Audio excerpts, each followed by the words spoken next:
Good afternoon, Scott here, known as Cantaloupe to some online, and I'm bringing a video to you on a subject that's interesting to me. It might be of interest to you or someone you know, and I want to talk about behavioral analysis.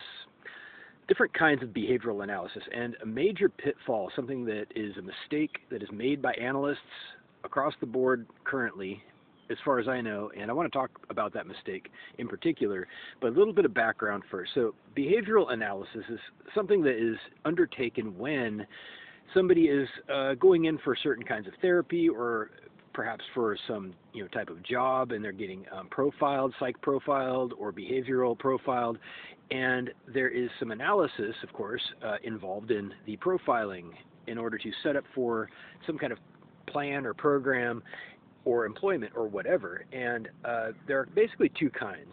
For the intents and purposes of this video, there's two different kinds of behavioral analysis. There's direct, and that's conventional, the kind that you would use in an office setting or in a clinical setting where you're with somebody, you're physically present. And then there's the other kind, which is what I call antiseptic behavioral analysis.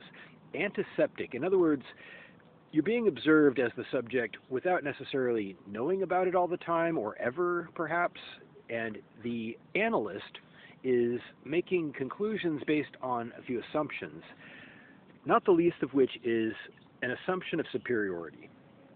What I mean by that is, with antiseptic behavioral analysis, that is, the two-way mirror kind of thing, or remote viewing, where you're, under surveillance and you don't necessarily know about it. Somebody's watching you and analyzing your behavior, making judgments as to your decisions and your actions.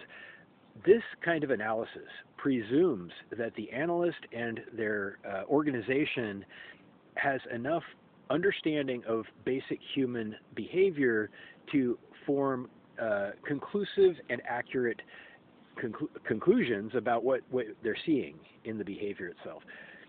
For example, let me put this another way. The vast majority of subjects who are going to be analyzed for any purpose will probably be able to be analyzed either way, such as with a clinical setting or the antiseptic remote setting where they may or may not be aware of it.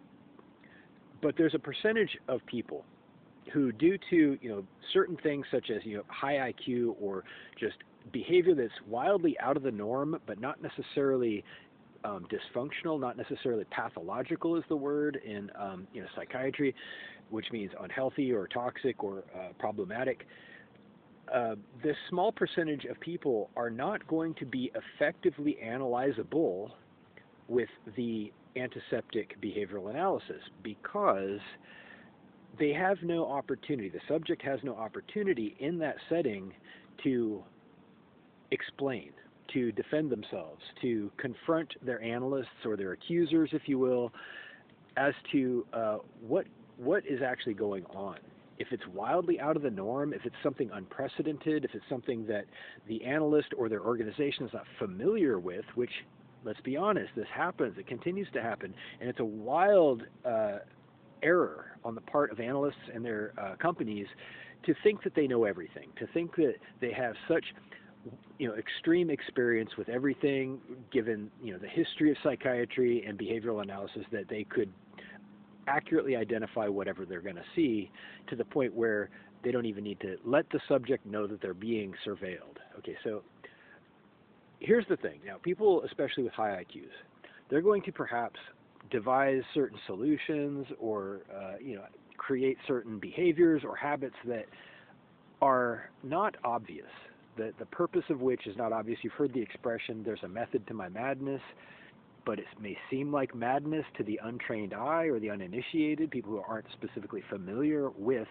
what is actually being attempted, what is being gained, especially if it's not a short-term solution, especially if it's not something that is intended to pay off in the short term. So what I'm saying is, the antiseptic behavioral analysis model is fundamentally flawed for the same reasons that an expectation that people can be condemned or convicted outside of court is also flawed for the same reasons. Because you don't get a chance to confront your accusers. You don't get a chance to confront your analyst and clarify, no, that's not accurate. That's not what I meant. That's not what I did. And you read it wrong. It is a wild presumption on the part of the analyst, one more time, when they're employing antiseptic style behavioral analysis, to think that they are so superior that they can accurately and productively identify every behavior that they're witnessing. They assume that they know more than the subject about what's going on just by virtue of seeing everything, without actually having insight into the intentions behind the actions being observed.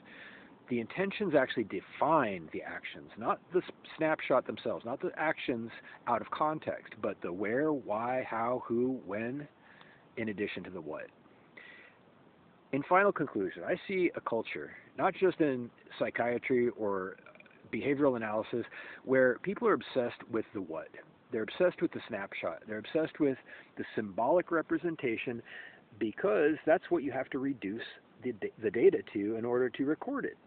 You have to reduce it to something amputated and symbolic, out of context, that is communicable without the big picture around it. There's no actual practical way to store all of reality in a database, unfortunately. So what you end up having is a collection of snapshots taken out of context, rendered symbolic, and stored as such.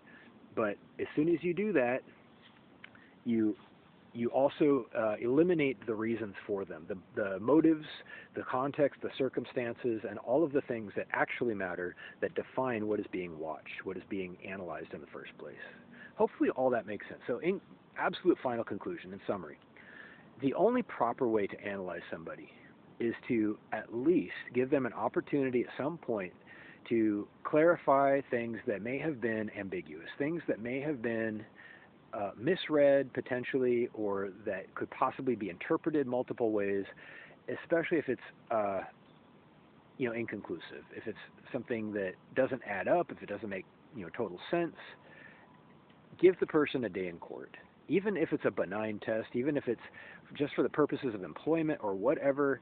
It's not fair or ethical to presume some level of superiority on the part of the analyst, that they just don't need to announce their presence, because there's always something. There's always some relevant detail that might change a very important thing.